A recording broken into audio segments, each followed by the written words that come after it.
Hello viewers, Baakiyalakshmi episode சரியா? உன் அப்பாவுக்கு இன்னைக்கு தான் வந்து செக்கப் இருக்க, போயிட்டு வரலாமா? இல்லை ஜெனியா ஹாஸ்பிட்டல் கூட்டிகிட்டு போனோம், ஆஃபீஸ் ஒர்க்கும் இருக்க பாட்டின்றாங்க. அப்படியா, சரிடா நீ ஆஃபீஸ் ஒர்க்கை பாருன்னு வாங்க. அப்புறமா கோபி உன்னை ஹாஸ்பிட்டல் கூட்டிகிட்டு போனோம், அம்மா நான் போயிட்டு வந்துடுறேன்னு வாங்க. கோபி ஹாஸ்பிட்டல் செக்கப் தானே, நான் உங்களை கூட்டிகிட்டு போகிறேன்ற மாதிரி ராதிகா கூட்டிகிட்டு போகிறாங்க. இந்த பார் என் புள்ளி எனக்கு கூட்டிகிட்டு போக தெரியணுவாங்க. வயசான காலத்தில் நீங்கள் ரெஸ்ட் எடுங்க, ஏன் கோபி ஹாஸ்பிட்டல் கூட்டிகிட்டு போகிறதுக்கு எனக்கு தெரியாதா அப்படின்னு வாங்க. நானே கூட்டிகிட்டு போகிறேன் கோபின்னு வாங்க. அம்மா அதுதான் ராதிகா கூட்டிகிட்டு போகிறேன்னு சொல்கிறா இல்லம்மா, நீங்கள் ரொம்ப ஸ்ட்ரெஸ்ஸை எடுத்துக்க வேண்டாம்மா, நீங்கள் இங்கே இருங்க அப்படின்னு சொல்லிட்டு அங்கேயே ஈஸ்வரி விட்டுட்டு போயிடுவாங்க.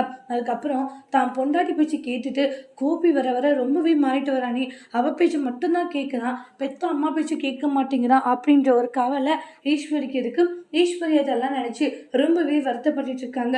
என் புள்ள ஒரு வேளை மாறிட்டானா, மாற்றிட்டாளா ஒரு வேளை இவ அப்படின்ற மாதிரிலாம் ஈஸ்வரி திங்க் பண்ணி ஃபீல் பண்ணிட்டு இருக்காங்க. அப்புறம் மனசு கேட்காது, அவங்க ஹாஸ்பிட்டலுக்கும் போகிறாங்க. நான் வர வேண்டாம் தானே சொன்னீங்க, வந்தீங்க, என் பிள்ளைக்காக நான் வராத இருப்பேனானுவாங்க. அப்புறம் உள்ள ரூம்குள்ளேயும் அலோட் பண்ணுறதால ஈஸ்வரி வெளியே நிற்க வச்சுட்டு இவங்க மட்டும் போகிறாங்க. டாக்டர் செக் பண்ணி பார்த்துட்டு ஒன்றும் ப்ராப்ளம் இல்லை, ரொம்ப ஸ்ட்ரெஸ் எடுத்துக்க வேண்டாம், மற்றபடி வேற எதுவும் இல்லைன்னுவாங்க. என்னாச்சுன்னு கேட்கவும் ரொம்ப ஓவர் டென்ஷன் எடுத்துக்க வேண்டாம்னு சொல்லியிருக்காங்க. கோபிக்கு தேவையே நிம்மதி தான், அதனால கோபியை நிம்மதியாக இருக்க வேணும் நீங்கள் தான் அப்படின்ட்டுலாம் சொல்கிறாங்க.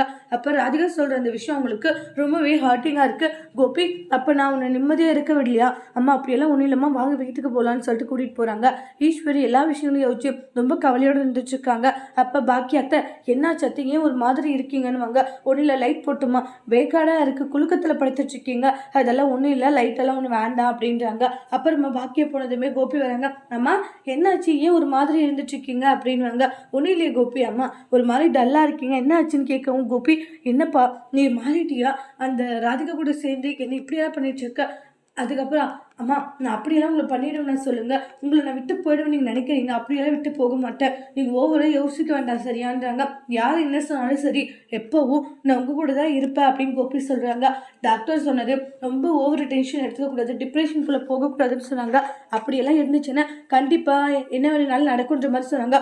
அப்படியே கோபி அப்படின்னா இனிமேல் வந்து ஓவர் டென்ஷன் ஆகக்கூடாது, நீ நிறைய டென்ஷன் எடுத்துக்காது, நீ சந்தோஷமாக இருக்கணும்ப்பா, அதுதான் எனக்கு வேணும், உனக்கு ஏதாச்சும் ஒன்றுன்னா அப்புறம் அதை பார்த்துட்டு என்னால் வந்து பொறுமையாக இருக்க முடியாது, எனக்கு ஒரு மாதிரி ஆகிடும், நீ சந்தோஷமாக இருக்கணும், அதுதான் எனக்கு முக்கியன்றாங்க. சரிங்கம்மா நீங்கள் என்னை பற்றி கவலைப்பட வேண்டாம்மா, நீங்கள் ரெஸ்ட் எடுங்க. சரி கோபி நான் ரூமுக்கு போகிறேன்ட்டு போகிறாங்க.